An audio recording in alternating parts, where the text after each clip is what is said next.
وانشق البحار. بسم الله الرحمن الرحيم.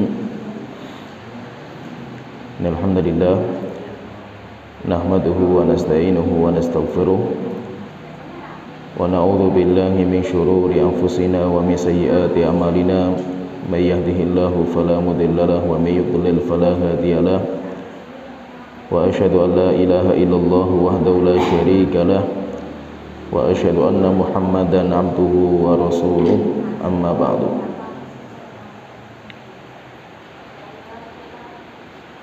Kita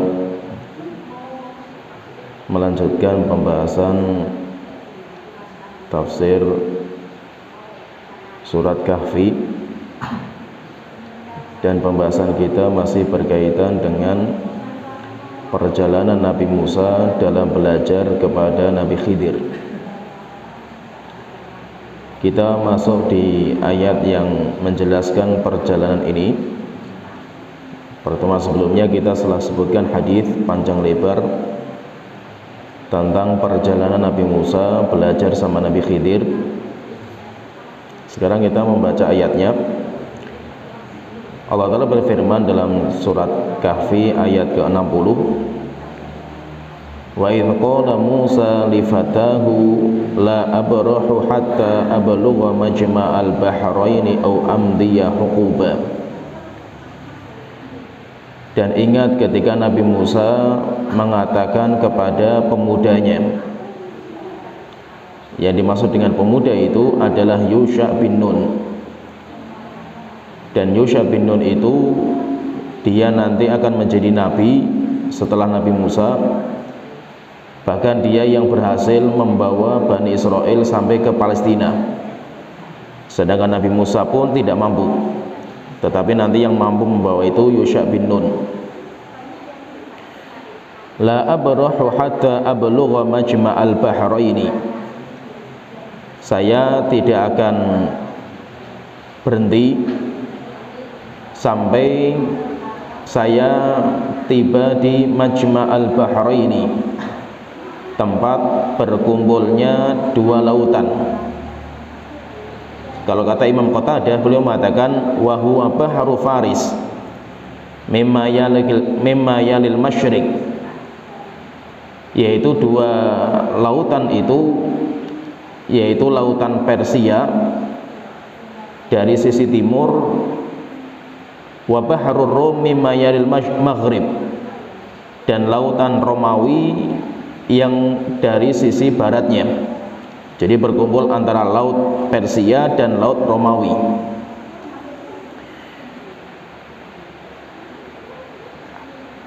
La abrahu hatta ablugha majma'al bahraini. Saya tidak akan berhenti sampai saya tiba di Majma'al Bahraini, tempat berkumpulnya dua lautan. Au amdiya huquba, atau saya terus akan berjalan walaupun membutuhkan beberapa waktu, dinamakan dengan hukub. Au amdiya huquba. Kata Imam Ibnu Jarir, beliau mengatakan sebagian ulama di dalam bahasa Arab kalimat hukub itu artinya tahun, yaitu walaupun saya itu harus berjalan selama setahun, maka saya tidak akan berhenti. Kalau Abdullah bin Amr, beliau mengatakan hukub itu thamanuna sanatan. Hukub itu 80 tahun. Kalau kata Abdullah bin Abbas, beliau mengatakan au amdiya hukuban ay dahron, zaman. Yaitu maksudnya di sini itu Nabi Musa itu dia berjanji untuk tidak putus asa mencari Nabi itu walaupun harus menempuh perjalanan bertahun-tahun. Dan itu namanya orang yang belajar. Namanya orang belajar, orang merantau untuk mendapatkan ilmu itu tidak pernah putus asa, tidak pernah mutung, walaupun perjalanan mereka itu susah payah. Sampai Al-Imam Yahya bin Abi Katsir belum mengatakan la yustata'ul ilmu bi rahatil jasad. Ilmu tidak bisa digapai dengan jasad yang santai-santai. Safar dalam menuntut ilmu itu sunnahnya ulama zaman dahulu.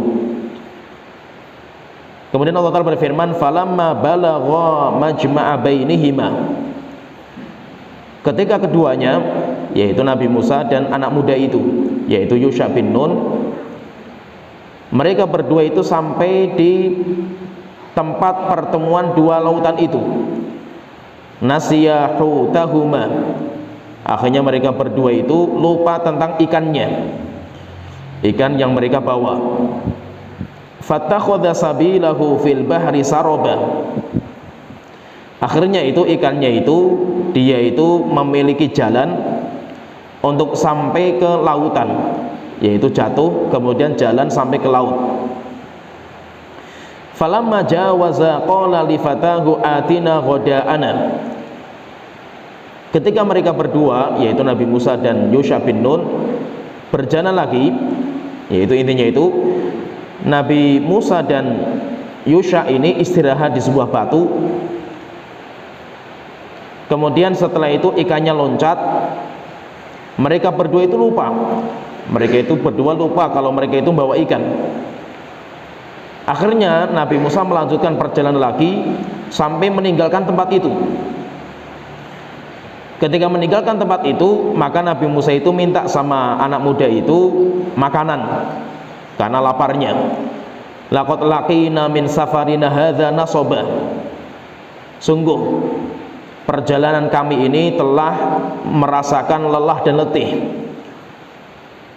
Qala araita id awayna ila sokhrati, akhirnya Yusha bin Nun mengatakan, wahai Musa, apakah kamu tidak tahu ketika kita itu istirahat di atas batu, fa inni nasitul huta, saya itu lupa akan ikan itu. Di sini di ayat yang kedua ini yang lupa itu Yusha bin Nunnya. Tapi kalau dalam ayat yang sebelumnya, itu falamma balagha majma'a bainihima nasiya, yang lupa itu keduanya, Nabi Musa dan Nabi Yusha itu lupa. Karena pakainya nasiya, yaitu ada fa'ilnya itu, subjeknya itu dua orang, yaitu yang lupa itu Nabi Musa dan Yusha. Tapi kalau dalam ayat ini yang mengatakan yaitu yang lupa itu Yusha bin Nun, Nabi Musa tidak. Sehingga dia mengatakan fa inni nasitul huta, saya itu lupa terhadap ikan itu, yaitu berarti yang lupa itu Yusha bin Nun. Tapi kenapa kok disebutkan dalam ayat sebelumnya itu dua orang yang lupa, padahal yang lupa itu cuma Yusha saja, Nabi Musa itu tidak lupa? Maka nanti para ulama mengatakan itu seperti firman Allah Ta'ala, yakhruju minhumal lu'lu'u wal marjan, permata itu keluar dari keduanya, yaitu campuran antara air laut dan air tawar, padahal itu keluarnya itu dari air laut. Tapi terkadang disebutkan seperti itu, yang diinginkan itu satu, walaupun terkadang Allah mengistilahkan dengan dua. Yusha bin Nun mengatakan fa inni nasitul huta, saya itu lupa terhadap ikan itu, yaitu telah kita sebutkan maksudnya itu Yusha itu melihat ikannya itu jatuh, tapi belum sempat ngomong ke Nabi Musa karena Nabi Musa sedang tidur. Dia pengennya itu nanti ngomong kalau Nabi Musa sudah bangun. Ketika Nabi Musa bangun, Yusha itu lupa mengabarkan berita itu, sampai akhirnya mereka semuanya berjalan, berdua itu berjalan. Wa ma ansanihu illa syaitanu an adzkurah, dan yang membuat saya lupa itu adalah syaitan, sehingga saya itu lupa, tidak bisa menyebutkan cerita itu. Dan menunjukkan bahwa yang membuat kita lupa itu syaitan, yang membuat kita lupa itu syaitan. Dan pasti kita itu karakternya seperti itu, karakternya manusia itu pasti pelupa, apalagi terhadap ilmu. Kita punya ilmu itu sering sekali lupa, sehingga caranya supaya tidak sering lupa itu ilmu itu harus sering diulang-ulang. Hayatul ilmi mudzakaratuhu, hidupnya ilmu itu dengan cara diulang-ulang. Oleh itu Imam Bukhari itu ketika ditanya, saking kuatnya hafalan beliau itu, maka beliau ditanya, wahai Imam Bukhari, dari mana engkau mendapatkan hafalan sekuat ini? Maka beliau mengatakan bi'idmanin nadhar, karena seringnya buka-buka, dihafal lagi, diulang lagi, sehingga hafalan itu bisa kuat. Yaitu Yusha mengatakan wa ma ansanihu illa syaitanu an adzkurah, yang membuat saya lupa itu syaitan. Sampai akhirnya saya itu lupa untuk menyebutkan cerita itu. Wattakhadha sabilahu fil bahri ajaba. Akhirnya ikannya itu membuat jalan di lautan dengan jalan yang sangat menakjubkan. Yaitu karena membekas, jalannya itu membekas di batu, sampai akhirnya batunya itu terkikis, kemudian setelah itu membuat aliran air. Jadi ada aliran air dari atas batu itu mengalir ke situ. Akhirnya Nabi Musa mengatakan, qala dzalika ma kunna nabgh.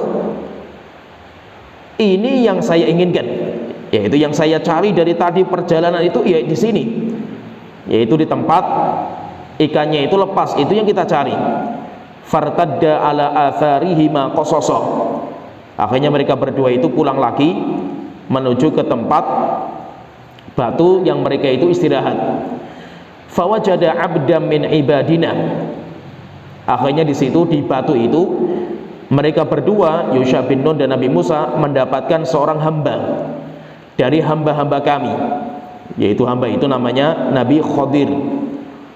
Walaupun penyebutan namanya enggak disebutkan, Allah hanya menyebutkan 'abdan min ibadina. Oleh itu telah kita sebutkan bahwa Nabi Khadir itu tidak masuk dalam 25 nabi. Kenapa tidak masuk 25 nabi? Karena namanya tidak disebutkan. Yang dimaksud dengan nabi itu 25 itu adalah nabi yang namanya disebutkan. Sedangkan Nabi Khidir itu tidak disebutkan. Cuma Allah telah sebutkan di sini abdan min ibadina, salah satu hamba dari hamba-hamba kami. Atainahu rahmatan min indina. Kami telah memberikan kepada hamba itu rahmat dari sisi kami, wa 'allamnahu min ladunna ilma, dan kami ajarkan kepadanya ilmu. Ulama mengatakan yang dimaksud dengan rahmat yang Allah berikan kepada Nabi Khidir, rahmat itu adalah kenabian.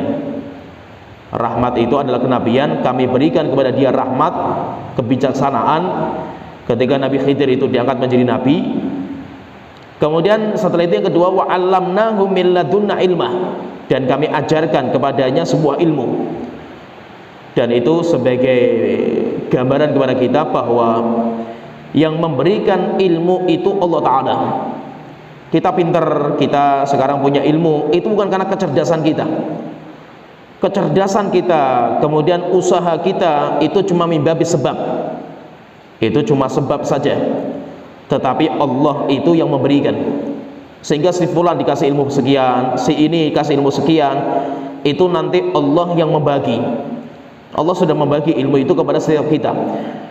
Maka tujuan kita itu apa? Yang kita kerjakan itu ya kita itu ikhtiar mencari. Walaupun bagian kita itu sudah ada, kita kan dapat ilmu berapa itu sudah ada. Kemudian juga kenabian. Kenabian itu hadiah yang Allah telah berikan. Kenabian itu nggak bisa dicari. Ilmu bisa dicari, tapi kenabian nggak bisa. Kenabian itu murni hadiah yang Allah telah berikan kepada seorang hamba. Allah tahu siapa yang layak untuk dijadikan sebagai nabi. Allahu a'lamu haitsu yaj'alu risalatah. Allah telah mengatakan Allah itu yang paling faham siapa yang akan dijadikan sebagai nabi. Maka kenabian itu nggak bisa dicari. Sampai Rasulullah mengatakan jika seandainya kenabian itu bisa dicari dengan usaha, niscaya yang layak menjadi nabi itu orang ini, yaitu menunjuk kepada Salman. Kenapa? Karena Salman itu untuk mencari hidayah susah payah, tetapi kenabian itu nggak bisa dicari. Setelah itu Nabi Musa berjumpa dengan Nabi Khidir yang telah diberikan rahmat oleh Allah Ta'ala dan telah diberikan ilmu. Qala lahu Musa, akhirnya setelah itu Nabi Musa itu bertanya kepada Nabi itu, kepada hamba itu, hal attabi'uka ala an tu'allimani mimma 'ullimta rusyda? Apakah boleh saya itu mengikuti engkau supaya kamu itu mengajarkan kepadaku apa-apa yang telah engkau ketahui dari petunjuk? Dan ini merupakan adab penuntut ilmu. Walaupun setingkat Nabi Musa, Nabi Musa itu punya adab terhadap gurunya, dan adab itu penting sekali. Dan adab ini yang sudah hilang di kita. Adab itu yang sudah hilang. Kalau zaman dulu orang belajar ilmu itu tidak boleh sampai dia belajar adab. Itu kalau zaman dulu, sampai ada seorang ulama itu yang mengatakan saya itu belajar adab 30 tahun kemudian belajar ilmu 20 tahun. Zaman dulu itu adab, yang penting itu adab, sehingga ada penuntut ilmu yang diusir di majelisnya ulama karena nggak punya adab.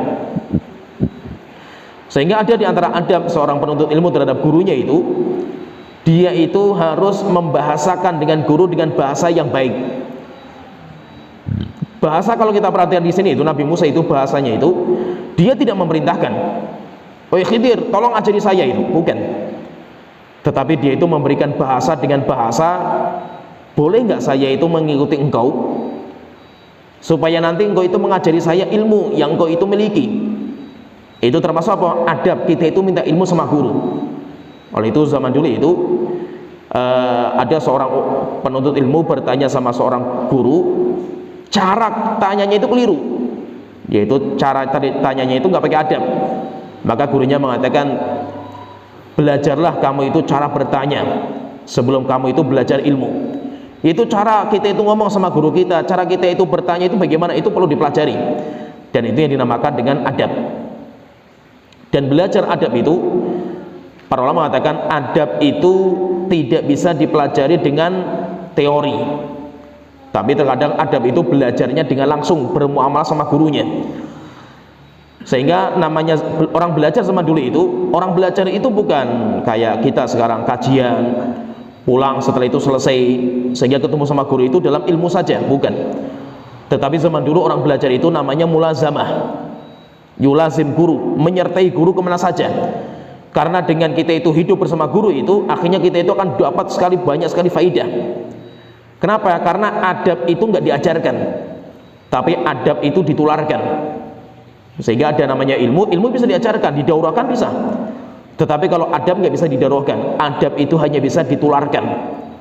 Adab itu bisa ditularkan. Maka supaya kita itu punya adab, ya kita itu harus membersamai guru itu kemana saja. Terkadang kita itu perlu tahu, perlu lihat bagaimana adabnya guru terhadap istrinya, adabnya guru itu terhadap anaknya, terhadap tetangganya, terhadap tamu yang datang ke rumahnya. Itu perlu kita pelajari, adabnya itu kita pelajari. Maka itu Syekh Utsaimin itu beliau mengatakan, saya itu belajar sama guru saya namanya Syekh Abdurrahman bin Nasr As-Sa'di. Saya mendapatkan 2 ilmu yang nggak ada di kitab. Itu 2 ilmu itu khusus ketika saya itu mulazamah sama beliau, dan itu nggak saya dapatkan dalam kitab. Yang pertama, metode pengajaran. Bagaimana ngajarnya itu supaya metodenya bagus, sehingga penuntut ilmu itu faham terhadap ilmu yang kita miliki. Kita terkadang punya ilmu, di hati kita itu punya ilmu itu, tapi karena nggak bisa mentransfer, caranya itu nggak bisa, cara mengajarkan itu kayak apa itu, akhirnya ilmu yang mudah menjadi susah. Susahnya itu kenapa? Karena caranya nggak benar gitu, cara ngajarnya itu nggak pas. Jadi terkadang caranya itu, terkadang kita itu harus mulazamah sama guru, bagaimana cara ngajar. Kemudian yang kedua kata beliau, saya mendapatkan adab. Bagaimana saya itu belajar adab dari guru saya, dan itu nggak didapatkan di kitab, tapi itu langsung mulazamah sama guru kita. Oleh itu ada apa? Terkadang cara ngajar itu, cara ngajar saya ngajar misalkan sebuah kitab itu, bagaimana cara saya ngajar itu? Ya cara ngajar saya bagaimana guru saya dulu ngajari saya. Maka cara ngajar itu juga harus punya sanad. Demikian juga ilmu itu harus punya sanad. Demikian juga cara ngajar itu juga harus ada sanadnya.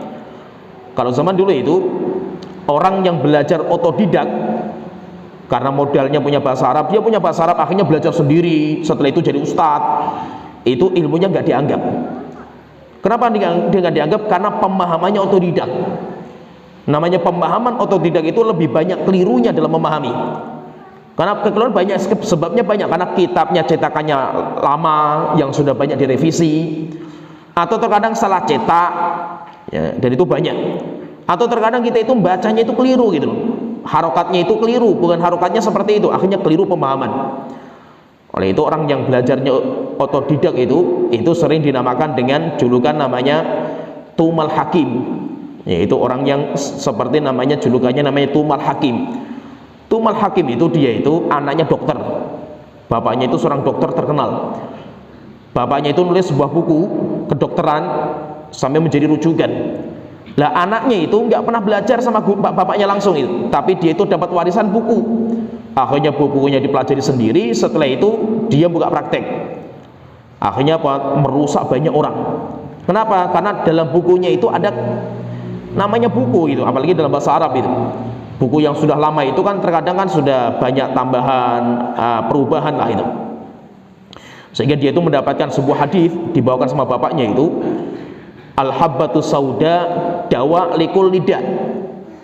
Pengobatan yang terbaik itu dengan habbatus sauda. Rasulullah mengatakan al-habbatus sauda dawa likul lidah. Habbatus sauda itu obat semua penyakit. Karena kalau tulisan bahasa Arab itu ba itu kan titiknya satu.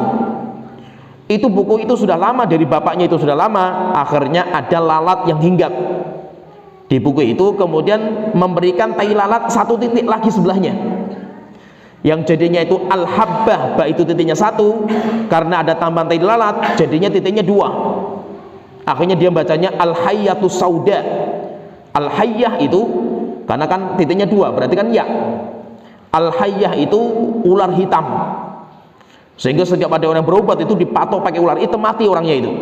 Akhirnya orang yang belajarnya otodidak itu gambarannya kayak dokter gadungan seperti ini. Sehingga apa? Ilmu itu gak bisa otodidak. Demikian juga apa? Cara mengajar. Cara mengajar itu tidak bisa otodidak. Cara mengajar itu harus dengan guru. Oleh itu dulu saya itu pernah belajar di sebuah pondok pesantren. Ya ustadznya itu, dia itu nggak pernah ke Yaman lah. Dia itu nggak tahu sistem mulazamah di Yaman. Tapi dengar kabar saja itu di Yaman itu sistemnya seperti ini, seperti ini, seperti ini. Akhirnya ngajar. Setiap ngajar itu bukunya banyak sekali itu. Kita belajar waktu itu kitab tauhid. Kitab tauhid itu syarahnya itu ada 10 syarah di bawah, sampai bawahnya itu berat sekali kita itu. Nanti dibaca satu persatu syarahnya Syekh Fauzan baca, syarahnya Syekh Utsaimin baca, dan yang lainnya itu. Kita itu nggak paham sama apa yang diajarkan itu.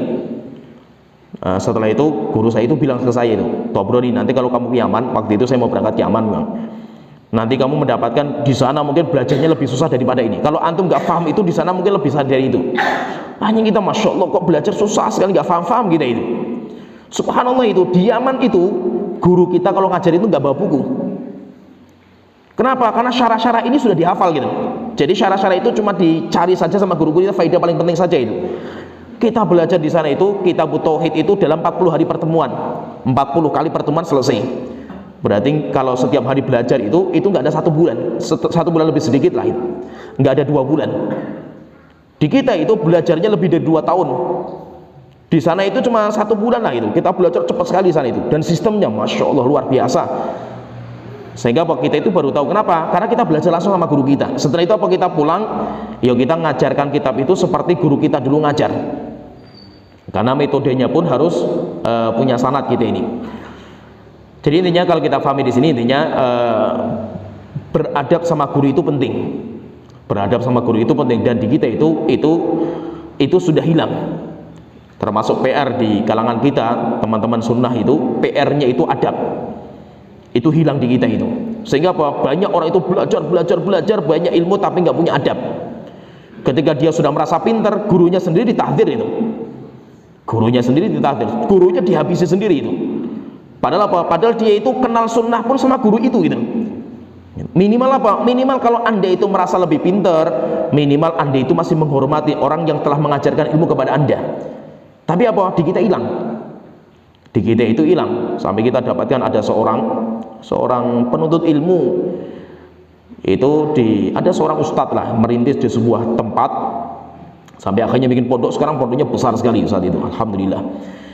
Tapi apa, ada satu dari muridnya itu orang kampung situ, orang miskin, anak yatim, diambil sama ustadz itu sejak kecil dirawat, kemudian diajari sampai akhirnya pinter anak itu, sampai dikirim ke luar negeri sama ustadznya itu, dibiayai sama ustadznya itu, bayangkan itu, sampai menjadi orang pinter lah, sekarang jadi ustadz kibar juga itu.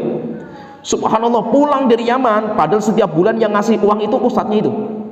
Pulang dari Yaman, ustadznya pun ditahdir itu, sampai dia bikin pondok pesantren sebelah pondoknya ustadz itu. Corongnya pengajian di masjid itu diarahkan kepada pondoknya ustadz itu. Kemudian setiap hari apa, dicaci maki ustadz itu, padahal apa, dulu dari kecil yang merawat ustadz itu. Itu menunjukkan apa? Menunjukkan adab itu sudah hilang. Ya, itu yang jadi PR, jadi problem di kita itu seperti itu. Adab kita nggak punya.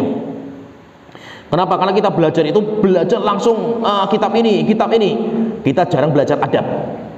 Oleh itu kenapa kok di pondok saya itu paling sering itu belajar adab.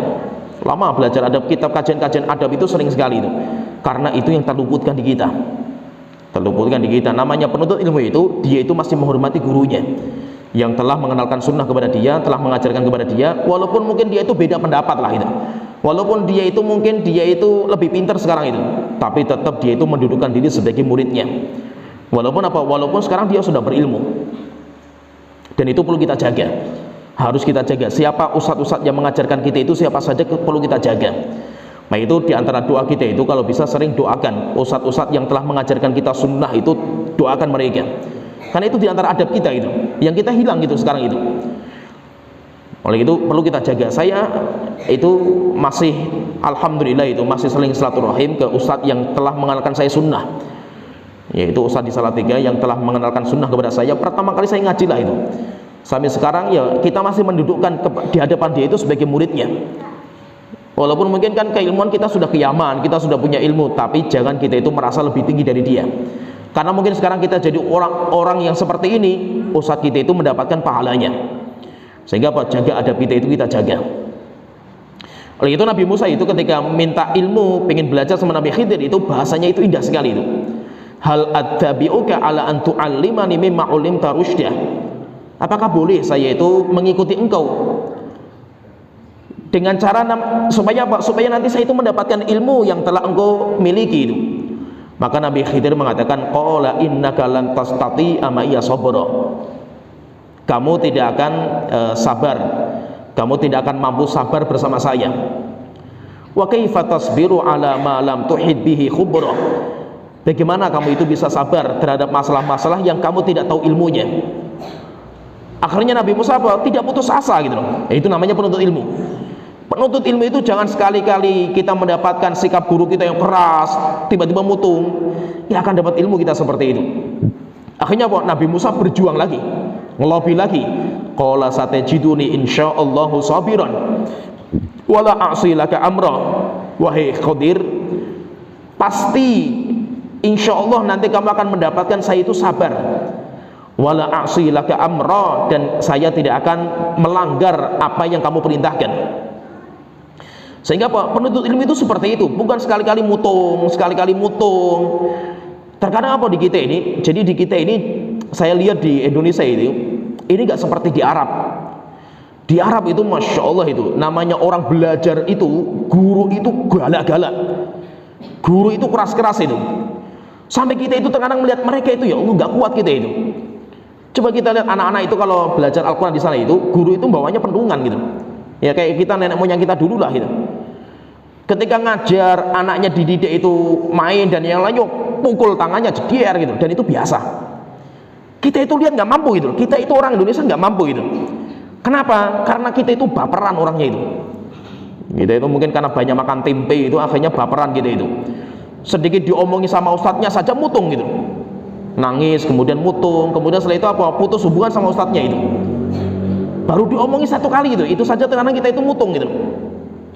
Kalau seandainya kita itu baperan, dimarahi mutung, dikritiki mutung, ditegur mutung, kita terkadang ditegur saja mutung gitu. Ya ditegur sama ustadznya itu, terlambat misalkan, tegur sedikit, kenapa kamu kok terlambat, sering terlambat itu? Akhirnya apa? Ngamuk gitu, sampai akhirnya benci sama ustadznya itu, mutung setelah itu. Dan itu karakter Indonesia, sukanya baperan kayak perempuan gitu. Jadi kenapa seperti itu? Ya mungkin nggak tahu itu. Karakter Indonesia itu seperti itu gitu. Entah itu karena pergaulan zaman-zaman sekarang saja, itu nggak tahu. Tapi kita lihat sama orang Arab itu beda. Orang Arab itu pendidikannya keras mereka itu, dan itu biasa di kalangan mereka, nggak ada masalah itu. Nah itu apa? Jangan kita itu gara-gara mendapatkan sikap guru kita yang keras, setelah itu apa? Kita mutung, setelah itu kita nggak mau belajar lagi. Sampai kapan kita mendapatkan guru seperti dengan apa yang kita inginkan itu, selera kita itu. Oleh itu kata Imam Syafi'i mengatakan, tasobbar ala murril jafa min muallimi. Sabarlah kamu ketika kamu itu mendapatkan kasarnya guru kamu. Fa inna rusubal ilmi ma'ana faratihi, karena gagalnya ilmu kamu itu ketika kamu itu menjauhi guru kamu. Kenapa? Karena mungkin kamu menganggap guru saya itu galak, dan yang lain akhirnya apa? Saya menjauhi guru saya, malah saya nggak dapat ilmu. Saya pun pernah merasakan itu, saya sendiri pun pernah merasakan itu. Saya dulu ketika ketika belajar lah, awal kali saya mondok lulus STM, awal kali saya mondok itu di pondok pesantren. Yang saya dapatkan ustadznya itu kalau ngajar galak-galak itu, sampai kita itu hawanya itu sepaneng kalau di pondok itu gemeter itu. Saya itu pernah, ini cerita ya, semoga Allah Ta'ala merahmati ustadz saya dan memberikan beliau hidayah dan mengampuni dosa-dosa beliau, telah mengajarkan kita banyak ilmu lah beliau itu. Subhanallah, itu pertama kali saya mondok itu di situ, namanya saya dari STM itu nol putung lah, saya itu nggak tahu apa-apa kan itu. Satu kelas mungkin yang nol putung itu kan termasuk saya di situ itu. Ada beberapa orang sajalah, banyak yang pinter-pinter. Ada yang sudah S1 bahasa Arab, ada yang di pondok 6 tahun. Saya dari STM itu nol putung, saya itu ke sana itu nekat kan waktu itu. Saya ditanya sama ustadznya itu, saya nggak tahu ustadz, saya nggak tahu itu apa itu pertanyaan itu, masih jawabannya apa itu. Ustadznya itu marah itu gara-gara saya nggak tahu itu.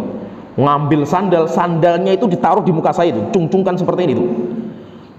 Saya pun juga jengkelnya luar biasa itu. Sampai akhirnya apa? Saya waktu itu mau pulang itu. Ini apa-apaan ini ustadz ini? Wong saya yang ditanya nggak bisa, saya dimarahi itu. Sampai akhirnya apa? Sandal ditaruh di muka saya itu. Yo jengkel sekali saya kan waktu itu. Akhirnya subhanallah itu teman saya, ya kakak kelas saya lah, sekarang jadi ustadz terkenal juga lah di Jakarta itu, memberikan nasihat kepada saya. Semoga Allah telah merahmati beliau lah itu.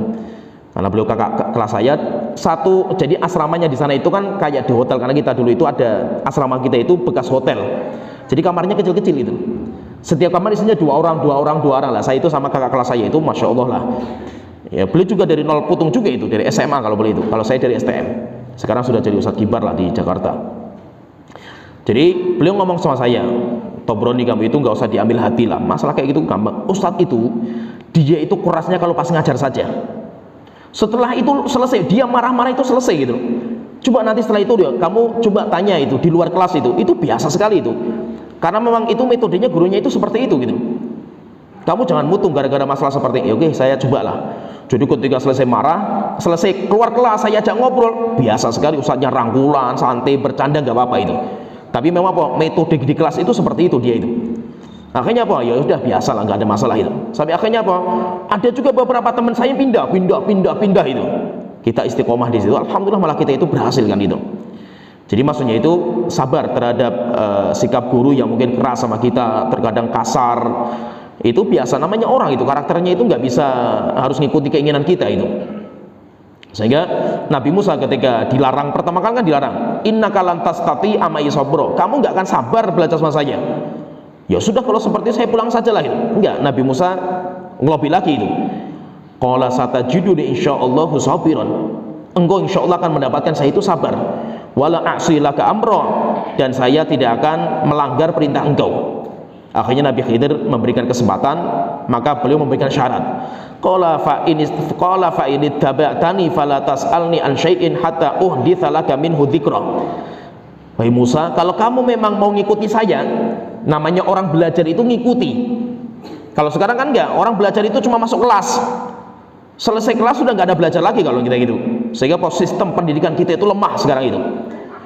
Kalau zaman dulu tidak, namanya orang belajar itu ngikuti gurunya, namanya mulazim terhadap gurunya itu, mulazamah. Bahkan tidur sama gurunya, di situ sama gurunya, dan itu kita rasakan ketika kita diaman. Sehingga apa? Benar-benar kita itu kayak anaknya sendiri itu. Itu sistemnya seperti itu. Bukan ngajar itu kenal sama ustadznya cuma di kelas saja itu, bukan. Kita itu kayak anaknya sendiri itu. Sampai terkadang apa? Terkadang kita itu sampai ketiduran. Kita sudah sepakat sama guru jam belajar jam 10 malam misalkan ya. Kita suatu ketika ketiduran, ya dicari kita sama guru kita itu. Kenapa? Karena kita itu ngikuti guru gitu loh. Yaitu kayak kita itu temannya guru itu. Dan itu metode itu kita terapkan sekarang di pondok kita. Di pondok kita itu nggak ada klasikal lagi. Kenapa? Karena kita baca kitab-kitab para ulama itu banyak yang mengkritiki sistem klasikal. Walaupun silahkan nggak apa-apa, namanya orang belajar itu banyak metode lah itu. Tetapi banyak dikritik oleh para ulama. Kenapa? Karena lemah dalam taksil ilmunya. Untuk penguatan ilmu itu lemah. Kenapa? Karena kita di kelas sekarang itu. Kita di kelas sekarang itu metode kita kan orang masuk sekolah. Masuk sekolah itu kan ganti-ganti ustadznya. Jam pertama ustadz ini, jam kedua ustadz ini. Akhirnya apa? Itu tidak akan kuat membekas dalam hati anak. Terus bagaimana sistemnya itu? Kita rubah sekarang, nggak ada klasikal. Nggak ada klasikal, sehingga dia belajar cuma satu guru itu saja. Satu kitab ya satu guru sampai selesai. Sehingga setiap hari ketemunya ustadz itu saja dalam satu letting kita sekarang. Misalkan dia belajar bahasa Arab, ya sudah sama ustadz itu, tidak boleh keluar dari ustadz itu sampai dia lulus dari kitab itu. Setiap hari sama ustadz itu, akhirnya kokoh ilmunya itu. dan itu kita rasakan. Ya, jadi intinya orang belajar itu, maka Nabi Khidir mengatakan, qala fa ini taba'tani, kalau kamu ikuti saya, ngikuti terus gurunya itu, fala tas'alni an syai'in hatta uhditsa laka minhu dzikra, kamu jangan tanya terhadap apa yang saya kerjakan sampai saya jelaskan sendiri. Nanti saya jelaskan sendiri itu kenapa kok saya itu seperti itu. Akhirnya itu syarat pertama yang disampaikan oleh Nabi Khidir, dan nanti rupanya Nabi Musa itu nggak sabar. Nabi Musa nanti nggak sabar sampai akhirnya terputus, pembelajarannya itu terputus karena sudah diberikan udzur berkali-kali masih melanggar. Akhirnya nanti terputus. Setelah itu Allah Ta'ala berfirman, fantalaqa hatta idza raqiba fis safinati kharaqaha. Akhirnya mereka berdua berjalan, yaitu Nabi Khidir dan Nabi Musa, hatta idza raqiba fis safinati, sampai ketika mereka sudah naik kapal, kharaqaha, Nabi Khidir melubangi kapal itu. Yaitu maksudnya melubangi itu, Nabi Khidir itu mengambil satu papan, kemudian papannya itu dipecah sampai akhirnya berlubang. Qala akharaqtaha litughriqa ahlaha laqad ji'ta syai'an imra. Akhirnya Nabi Musa ketika melihat kejadian itu, Nabi Musa mengatakan, akharaqtaha, wahai Khidir, apakah engkau itu melubangi kapal ini, litughriqa ahlaha, sampai akhirnya hasilnya itu orang-orang yang naik itu nanti akan tenggelam. Itu litughriqa ahlaha, itu kata Imam Ibnu Katsir, itu maksudnya lam al-aqibah, akibatnya nanti orang-orang itu tenggelam, bukan lamu ta'lil, bukan tujuan. Yaitu Khidir itu melubangi itu bukan tujuannya untuk supaya menenggelamkan orangnya, bukan. Laqad ji'ta syai'an imra, sungguh kamu telah mendatangkan sebuah perbuatan yang sangat mungkar. Qala alam aqul innaka lan tastati'a ma'iya sabra. Akhirnya Nabi Khidir mengatakan, wahai Musa, bukankah aku sudah katakan kepada engkau, kamu tidak akan sabar bersama saya? Qala la tu'akhidni bima nasitu. Akhirnya setelah itu Nabi Musa mengatakan, wahai Khidir, kamu jangan menghukum saya terhadap apa yang saya lupa, yang saya dilupakan. Wala turhiqni min amri usra, dan janganlah engkau memperberat kepada saya dalam belajar ini. Rasulullah SAW telah kita sebutkan, beliau mengatakan yang pertama ini, Nabi Khidir itu ketika berbuat seperti itu dan Nabi Musa mengingkari, itu karena Nabi Musa itu lupa terhadap kesepakatan awal. Jadi lupa. Akhirnya karena lupa, akhirnya Nabi Khidir itu masih memberikan udzur. Ya nggak apa-apa, kalau kamu lupa masih diberikan udzur. Akhirnya berjalan lagi. Fantalaqa hatta idza laqiya ghulaman faqatalahu. Setelah itu ketika berjalan, mereka itu mendapatkan anak muda. Faqatalahu, kemudian Khidir itu membunuh anak itu. Qala aqatalta nafsan zakiyatan bighairi nafsin. Akhirnya Nabi Musa mengatakan, wahai Khidir, apakah kamu itu membunuh jiwa yang suci bighairi nafsin, tanpa sebab dia itu membunuh? Yaitu kalau dia membunuh boleh dibunuh. Laqad ji'ta syai'an nukra, sungguh kamu telah mendatangkan perkara yang nukra. Yang awal imra, yang ini nukra. Nukra itu lebih parah lagi, karena kalau yang pertama kan gak terlalu parah, cuma melubangi kapal, mungkar tapi gak terlalu mungkar. Tapi kalau yang ini sampai membunuh jiwa, apalagi yang dibunuh itu anak yang belum balik, itu lebih mungkar lagi. Akhirnya Nabi Khidir mengatakan, qala alam aqul laka innaka lan tastati'a ma'iya sabra. Wahai Musa, bukankah saya sudah katakan kamu tidak akan sabar bersama kala? Qala in sa'altuka an syai'in ba'daha fala tusahibni qad balaghta min laduni udhra. Kalau kamu tanya lagi setelah ini kesempatan terakhir ini, kalau kamu tanya lagi, fala tusahibni, kamu jangan ikut saya lagi. Qad balaghta min laduni udhra, karena udzur, yaitu saya memberikan kepada kamu itu udzur, itu sudah sampai di sini saja. Fantalaqa hatta idza ataya ahla qaryatin istata'ama ahlaha. Akhirnya mereka berdua itu pergi sampai mereka itu mendatangi sebuah kampung. Terjadi khilaf juga di antara para ulama, ini kampungnya di mana? Kampungnya itu di mana? Tapi nggak terlalu penting, yang penting mereka itu datang ke sebuah kampung, istata'ama ahlaha, untuk minta jamuan makan kepada penduduknya. Fa abau ayyudayyifuhuma, Maka penduduk negerinya itu enggan untuk menjamu mereka berdua.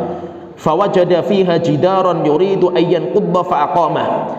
Kemudian mereka berdua mendapatkan sebuah rumah yang temboknya itu mau roboh, yaitu temboknya itu condong.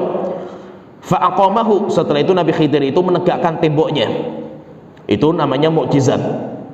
Dinamakan dengan mukjizat karena Nabi Khidir itu bisa menegakkan tembok yang sudah mau roboh, bukan dibangun dari awal tapi ditegakkan lagi sampai akhirnya bisa tegak. Kemudian setelah itu qala law syi'ta la takhadta alaihi ajra. Nabi Musa mengatakan lagi, "Wahai Khadir, kalau kamu itu berkehendak, kamu itu bisa mengambil upah terhadap kerjaan kamu ini." Nah, berarti sudah ngomong 3 kali. Setelah itu Nabi Khidir mengatakan qala hadza firaqu baini wa bainika. Sampai di sini pembelajaran kita, sampai di sini wahai Musa. Sa'unabbi'uka bi ta'wili ma lam tastati alaihi sabra. Sekarang saya jelaskan kepada engkau kenapa saya itu mengamalkan ini yang mana kamu itu sampai enggak mampu gitu. Bi ta'wili ma lam tastati alaihi sabra. Di mana kamu itu enggak mampu sabar. Amma safinatu fakanat limasakina ya'maluna fil bahri. Sedangkan kapal yang saya lubangi itu, yaitu kenapa kok kapal itu saya lubangi? Karena kapalnya itu milik orang miskin. Yang maluna fil bahri, yang bekerjanya itu di lautan, yaitu nelayan. Fa'aradtu an a'ibaha, saya pengen tak tenggelamkan itu kapal itu. Kenapa? Wa kana wara'ahum malikun ya'khudhu kulla safinatin ghasbah. Karena di balik sana itu ada raja yang merampas setiap kapal yang masih baik. Akhirnya apa? Saya mending tenggelamkan, yaitu saya rusak sedikit. Kalau kapalnya itu rusak sama raja yang zalim itu nggak diambil. Sehingga apa? Di sini ada 2 kezaliman atau 2 kejelekan, 2 dosa yang kita itu nggak bisa menghindarkan semuanya. Maka nanti ada kaidah penting, dan itu namanya ibadahnya seorang yang berilmu. Ibadahnya ulama itu terkadang apa? Dia itu beribadah dengan dosa yang dia kerjakan. Ini maka orang awam itu terkadang nggak nyanda di sini. Yaitu apa? Terkadangnya ibadahnya ulama itu dengan cara mengamalkan dosa. Ketika apa? Ketika ada 2 pilihan antara dosa itu atau dosanya lebih berat, tidak bisa kita hindarkan semua itu. Ini masalahnya ini ada kapal di sana, itu ada raja yang merampas setiap kapal yang baik, itu jelek. Itu kan kejelekan itu. Merampas kapal itu kan kezaliman, kejelekan. Caranya bagaimana? Caranya itu dengan cara saya lubangi. Melubangi itu jelek juga gitu. Tetapi dinamakan dengan akhafud dararain. Kita terpaksa mengamalkan kerusakan yang lebih ringan. Dan mengamalkan kerusakan yang lebih ringan itu ibadah. Walaupun secara zahirnya kalau kita lihat dengan mata telanjang kita itu dosa. Tetapi ahli ilmu yang mengamalkan seperti itu, dia itu sedang beribadah kepada Allah Ta'ala. Contohnya misalkan makan babi haram, makan babi haram karena itu Allah larang itu. Tapi kalau kita nggak makan babi sampai kita mati karena kelaparan, itu juga haram juga. Kenapa? Karena membiarkan nyawa kita itu melayang. Kita nggak bisa menghindarkan dua-duanya, kecuali kalau ada makanan selain babi, selesai itu, kita tidak boleh makan babi. Sekarang kalau nggak ada, maka kita itu terkadang harus menjalankan dosa yang lebih ringan untuk menghalau dosa yang lebih parah. Karena nanti ada dosa yang lebih parah itu, dan itu kaidah penting sekali. Dinamakan dengan akhafud dararain. Kita mengamalkan kerusakan yang lebih ringan, dan itu kita sedang beribadah. Walaupun di mata orang kita itu sedang berbuat dosa dan maksiat. Di mata orang, tapi di kita, orang yang mengamalkan itu dia sedang beribadah kepada Allah Ta'ala. Tolong anak-anak yang di belakang, anak-anak mainnya di luar ya, di luar masjid. Kemudian yang kedua, alasan yang kedua, wa ammal ghulamu fakana abawahu mu'minaini fa khashina ayyurhiqahuma tughyanan wa kufra. Sedangkan anak kecil yang dibunuh sama Nabi Khidir itu dua orang tuanya itu orang mukmin. Fa khashina ayyurhiqahuma tughyanan wa kufra. Khidir itu diberitahu bahwasanya anak itu nanti akan kafir, dia itu anaknya itu. Dan kalau dia kafir nanti akan membuat orang tuanya kafir. Sehingga apa? Sehingga Nabi Khidir itu membunuh anak itu dan dia itu berdoa semoga Allah menggantikan untuk orang tuanya itu anak yang lebih baik lagi. Maka Nabi Khidir mengatakan fa khashina ayyurhiqahuma tughyanan wa kufra. Saya takut kalau saya biarkan anak ini nanti dia itu akan membuat orang tuanya itu kafir. Fa aradna ayyubdilahuma rabbuhuma khairam minhu zakatan wa aqraba ruhmah. Saya bunuh anak ini dan saya berharap semoga Allah mengganti dengan anak yang lebih baik, lebih suci dan lebih dekat rahimnya, yaitu persaudaraannya. Akhirnya nanti anak itu dibunuh dan Allah menggantikan kepada orang tua itu anak yang soleh. Ini juga terkumpul dua kerusakan. Kerusakan yang pertama, anak itu kalau dibiarkan membuat orang tuanya kafir. Yang kedua, kalau anak itu dibunuh, dosa juga, namanya membunuh anak yang belum balik. Maka Nabi Khidir terpaksa membunuh anak sebelum dia itu balik. Karena kalau ada anak meninggal dunia, dia itu masuk surga. Walaupun dia itu hatta anaknya orang kafir, selama meninggal sebelum balik itu dia masuk surga. Yang kedua, manfaatnya apa? Orang tuanya pun masih imannya masih kokoh. Sehingga bahwa itu terpaksa harus mengamalkan seperti ini. Kenapa? Karena kalau tidak diamalkan akan datang kerusakan yang lebih parah. Kerusakan untuk anaknya, dia kafir. Nanti kalau mati di atas kafiran kekal neraka jahanam. Demikian juga kerusakan bagi kedua orang tua yang kalau mereka kafir juga mereka pun nanti akan kekal neraka jahanam. Kemudian yang ketiga, wa ammal jidaru fakana li ghulamaini yatimaini fil madinati wa kana tahtahu kanzul lahuma. Sedangkan tembok yang mau roboh itu rumah dua anak yatim di kota itu. Wa kana tahtahu kanzul lahuma, dan di bawah tembok itu ada perbendaraan. Terjadi khilaf di antara para ulama, bendara itu apa? Ada yang mengatakan harta, ada yang mengatakan ilmu, kitab dan yang lainnya. Wa kana abuhuma sholihan, dan bapak kedua orang anak itu orang soleh. Fa arada rabbuka ayyablugha ashuddahuma wa yastakhrija kanzahuma rahmatan min rabbik. Maka Allah itu menghendaki supaya anak itu tumbuh dewasa, dan dia nanti anaknya itu nanti akan mengeluarkan harta warisan dari orang tuanya sebagai rahmat bagi Tuhan mereka. Wa ma fa'altuhu an amri, Musa, saya beritahu, saya mengamalkan itu bukan karena inisiatif saya sendiri. Dzalika ta'wilu ma lam tasti alaihi sabra. Itu perintah Allah Ta'ala. Itu perintahnya Allah Ta'ala, dan ini yang saya jelaskan ini tafsirnya apa yang saya jalankan sehingga kamu itu sampai nggak mampu untuk bersama saya. Dalam cerita yang ketiga ini ada alasan yang luar biasa kenapa Nabi Khidir itu meluruskan temboknya itu, karena kedua orang tua anak itu, karena dua anak itu orang tuanya itu orang soleh. Apakah anaknya itu juga orang soleh? Nggak disebutkan. Berarti menunjukkan apa? Menunjukkan pentingnya kesolehan orang tua. Kalau kita pengen anak kita itu dijaga sama Allah Ta'ala setelah kita meninggal dunia, jadikan diri kita itu orang soleh. Kalau kita itu orang soleh, nanti yang menjaga anak kita bukan kita, yang menjaga anak kita itu Allah Ta'ala. Sampai Allah Ta'ala mengatakan wal yakhshal ladzina law taraku min khalfihim dzurriyyatan dhi'afan khafu 'alaihim. Hendaknya orang-orang yang mereka itu punya keturunan, di mana dia takut nanti kalau dia itu nggak ada, meninggal, atau dia itu anaknya itu keluar kota atau kuliah atau yang lainnya, kan kita nggak bisa mantau anak kita lagi itu. Takut kalau anak kita itu akan dimangsa sama orang-orang yang zalim. Bagaimana caranya itu? Falyattaqullah. Hendaknya orang tua itu bertakwa sama Allah Ta'ala. Kalau orang tuanya bertakwa, Allah yang nanti akan menjaga. Anak kita akan sekolah, anak kita nanti akan kerja, anak kita mungkin akan keluar kota. Terus bersama siapa mereka itu? Kita nggak bisa memantau mereka lagi. Terus siapa yang akan memantau? Allah Ta'ala, dengan cara kita bertakwa kepada Allah Ta'ala. Sehingga kesolehan orang tua itu penting bagi anak-anaknya. Maka kalau kita pengen anak kita itu menjadi orang yang hebat, jadikan diri kita itu sebagai imam, sebagai orang yang soleh. Karena kesolehan kita itu sampai nanti di surga pun, kesolehan orang tua itu bermanfaat bagi anak-anak mereka. Alhaqna bihim dzurriyyatahum. Orang-orang yang beriman dan imannya diikuti sama anak-anak mereka itu, kami kumpulkan anaknya bersama orang tua mereka. Walaupun anaknya itu amalnya nggak sehebat orang tuanya, tapi sebagai pelipur lara bagi orang tua, Allah memberikan hadiah dengan cara apa? Anaknya itu diangkat derajatnya bersama orang tuanya, walaupun anaknya itu amalnya nggak setingkat orang tuanya.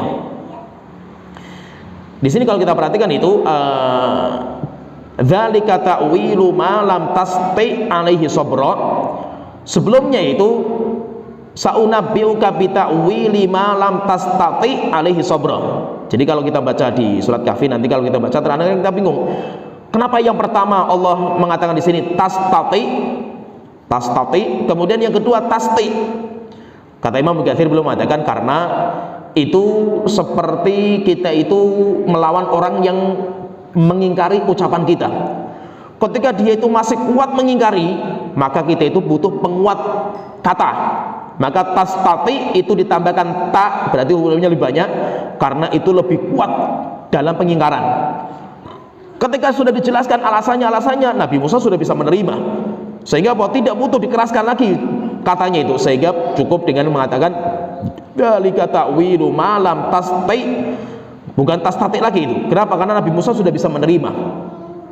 Nah, jadi ini penting sekali tentang dinamakan tadi dengan akhafud dararain, yaitu Nabi Khidir itu dia mendapatkan wahyu dari Allah Ta'ala tentang kapal itu nanti akan dirampas sama raja kalau nggak dirusak.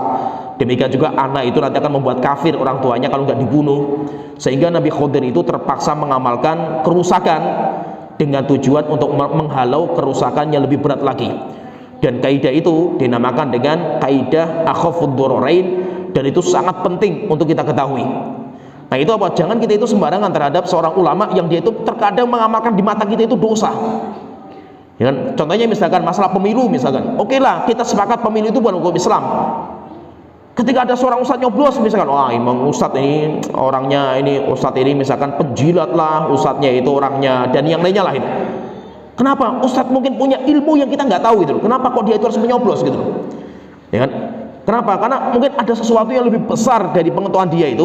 Kalau dia tidak tampil atau dia tidak nyoblos, lebih parah lagi kondisinya negeri kita itu. Sehingga maksudnya itu apa, kita itu harus hati-hati terhadap perbuatan ulama. Terkadang ulama itu punya ilmu yang kita nggak tahu. Seperti Nabi Khidir, dia punya ilmu yang Nabi Musa nggak tahu. Nabi Musa pun mengingkari awal-awalnya. Tapi ketika dijelaskan, akhirnya Nabi Musa pun bisa menerima. Kemudian di sini dibahas sedikit tentang masalah Nabi Khidir itu. Jadi ada beberapa pembahasan yang perlu kita sebutkan tentang Nabi Khidir itu. Pertama, Nabi Khidir itu siapa sih namanya itu? Namanya Nabi Khidir itu siapa? Maka khilaf panjang di antara ulama, dan itu nggak terlalu penting bagi kita. Ada yang mengatakan namanya itu Khadrun, namanya Khadrun. Ada yang mengatakan banyak lah, tapi itu nggak terlalu penting bagi kita. Kemudian yang penting juga itu Nabi Khidir itu dia itu nabi atau bukan? Atau dia wali? Karena sebagian mengatakan dia itu bukan nabi, tapi dia itu wali. Bahkan dia itu sebagai pusarnya para wali Allah Ta'ala. Maka tentang kenabian Nabi Khidir itu memang ulama berbeda pendapat tentang kenabian Nabi Khidir, apakah dia itu nabi atau tidak. Dikatakan oleh Imam Ibnu Atiyah ketika tadi mengatakan wa ma fa'altuhu an amri, saya tidak mengamalkan itu wahai Musa karena keinginan saya sendiri. Maka beliau mengatakan an aktsari ahli ilmi annahu nabiyyun. Mayoritas para ulama mengatakan bahwasanya Khidir itu nabi. Khidir itu nabi. Itu pendapat mayoritas para ulama. Walaupun ada yang mengatakan Khidir itu rasul, yaitu nabi dan rasul sampai tingkatan rasul. Ada juga yang mengatakan bahkan Khidir itu malaikat. Ada juga yang mengatakan seperti itu. Ada juga yang mengatakan Khidir itu wali.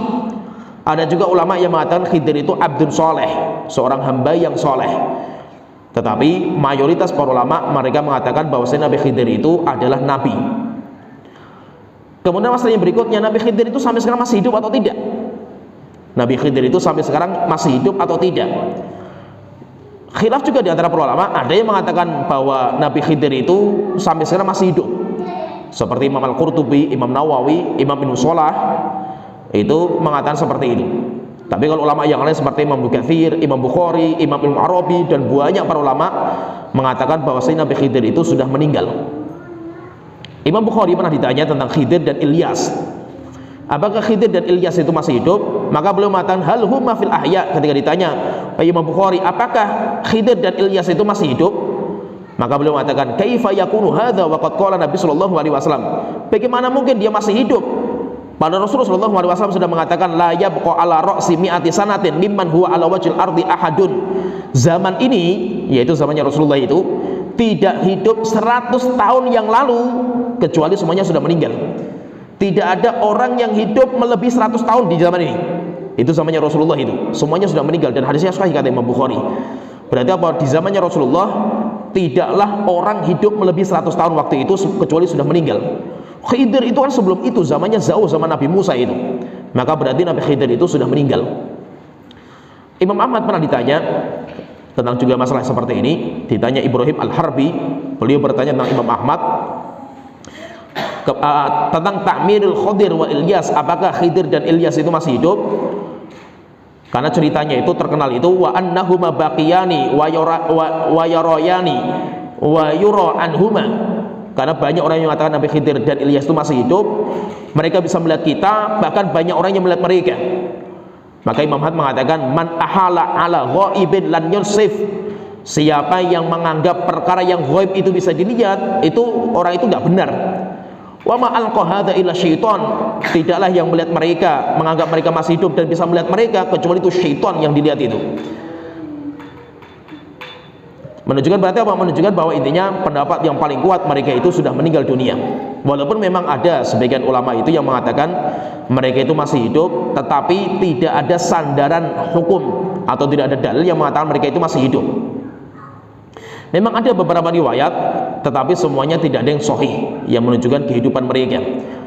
Jadi intinya, kenapa kok sebagian itu mengatakan mereka Khidir itu masih hidup? Karena di sebelah batu itu ada air yang dinamakan dengan ma'ul hayah. Ada air namanya air kehidupan. Siapa yang minum dari air itu, dia tidak akan mati. Dia tidak akan mati. Tapi apa? Tidak ada yang sahih penyebutan tentang itu. Sampai Syekh Abdullah bin Jibrin, beliau mengatakan, famanidda'a anna hunaka nahrun yusammu nahrul hayah. Siapa yang menganggap bahwasanya di batunya itu ada air namanya air kehidupan, wa anna man syariba minhu fa innahu yahya la yamutu, siapa yang minum dari air itu dia akan hidup terus, tidak akan mati, fa inna hadza ghairu sahih, fa hadhil qissatu latu fiha anna, ini dalilnya enggak ada yang sahih penyebutan tentang air namanya ma'ul hayah. Berarti intinya kita pahami di sini bahwa intinya Nabi Khidir itu sudah meninggal dunia. Kalau seandainya Nabi Khidir itu nabi dan Nabi Khidir itu sudah meninggal dunia, kalau Nabi itu punya syariat yang berbeda sendiri-sendiri. Nabi Musa punya syariat sendiri, Nabi Khidir pun juga punya syariat sendiri. Apa yang dilihat sama Nabi Musa dan Nabi Musa mengingkari? Karena memang Nabi Khidir itu punya syariat yang Nabi Musa nggak tahu. Karena Nabi Musa punya syariat sendiri itu. Bukan karena Nabi Musa itu tingkatannya masih syariat. Karena banyak orang-orang sufi seperti itu. Orang-orang sufi itu nanti berdalil dengan kisah ini. Kalau orang sufi itu, tapi nggak semua sufi, sufi yang ekstrim. Sufi yang ekstrim itu nanti mereka itu kan mengatakan bahwa tingkatan Rasul itu tingkatan paling bawah. Sehingga mereka kan mengatakan syariat, thariqat, hakikat dan makrifat kan itu. Sedangkan tingkatan yang paling bawah itu tingkatan Rasul. Sampai mereka itu ada yang mengatakan itu, kata Ibnu Arabi yang itu sudah dikafirkan sama para ulama. Dia mengatakan martabatun nubuwati fi barzakhin fawaiqir rasul wadunal wali. Tingkatan kenabian kalau kita lihat garisnya itu fawaiqir rasul, di atas sedikitnya rasul kata dia itu. Wadunal wali, di bawahnya wali. Sehingga kalau kita lihat tingkatan manusia itu, kalau bagi orang sufi itu yang pertama itu rasul, itu paling rendah. Kemudian di atasnya nabi, kemudian di paling tinggi lagi itu tingkatan wali. Kenapa? Karena wali itu mengetahui sesuatu yang nggak diketahui sama tingkatan rasul. Seperti apa? Ini. Maka itu apa? Kalau ada seorang wali, kata mereka, Khidir itu wali, bukan nabi, dia wali. Maka kalau ada seorang wali yang berbuat dosa dan maksiat itu, karena memang matanya orang itu mata-mata syariat. Matanya masih syariat, sehingga melihat wali itu berbuat dosa dan maksiat. Hakikatnya itu wali itu sedang beribadah kepada Allah Ta'ala. Seperti ini Nabi Musa, karena tingkatan masih syariat, Nabi Musa itu mengingkari Nabi Khidir, karena Khidir itu sudah wali dia itu. Dan mereka menganggap bahwa wali itu lebih tinggi daripada Nabi. Dan itu bahaya. Ucapan seperti ini bahaya. Sehingga mereka nanti membagi agama itu menjadi 4 tingkatan itu. Jadi ini kita katakan Khidir itu bukan wali. Khidir itu adalah nabi, bukan wali, tapi dia itu nabi. Kalau nabi, dia punya ilmu yang Allah wahyukan kepadanya, dan Nabi Musa nggak punya, karena Nabi Musa nabi sendiri gitu. Setiap nabi punya ilmu sendiri-sendiri, sehingga menunjukkan bahwa apa yang dikerjakan oleh Nabi Khidir itu murni karena perintah Allah Ta'ala, bukan karena Khidir itu mengetahui sesuatu dari perkara-perkara ghaib, bukan. Seperti anggapan mereka, wali itu mengetahui perkara-perkara yang gaib. Ininya bahwa Nabi Khidir dan Nabi Khidir itu sampai sekarang itu, karena banyak orang yang menganggap Nabi Khidir itu masih hidup, sampai akhirnya banyak orang yang mencari Nabi Khidir.